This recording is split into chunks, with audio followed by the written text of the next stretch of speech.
Hey everyone, let's paint for touch. Some years ago, my friend started to lose his eyesight. Now, it got me thinking, as an artist, how can I bring visual art to people who experience the world differently? Over the coming months, we'll explore that more, but this first piece is about using touch. Each element will have its own texture related to that object. We started with a plastic mesh for the grass, and we'll switch to polymer clay for the sun. The center dome gets a bumpy texture because that just says sun to me, and then the rings for the sun will get into shape and then refine those after baking. The mountains will be super thin, but they'll still get their own individual textures. The goal is that they visually look smooth, but when you feel them, you'll feel the crevices and texture. And because this piece is for everyone, we'll still use color, like giving each mountain its own loose mix of white and blue, and then white and green. And as we carve the houses, we'll try using these flooring samples to get some subtle texture. Just like the mountains, the goal is to be visually smooth and have texture by feel. But I still ended up having to add texture by hand to achieve that. And then we'll carve out the door and windows for each house.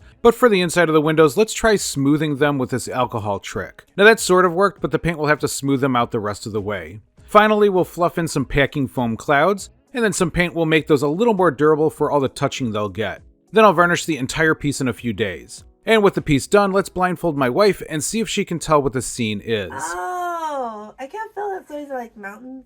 Yeah. Cool. And these are little houses. I'm glad to say that she understood the overall piece through touch. And now, my friends, I'll show you the final piece. But always remember, your art is enough, and you are creative.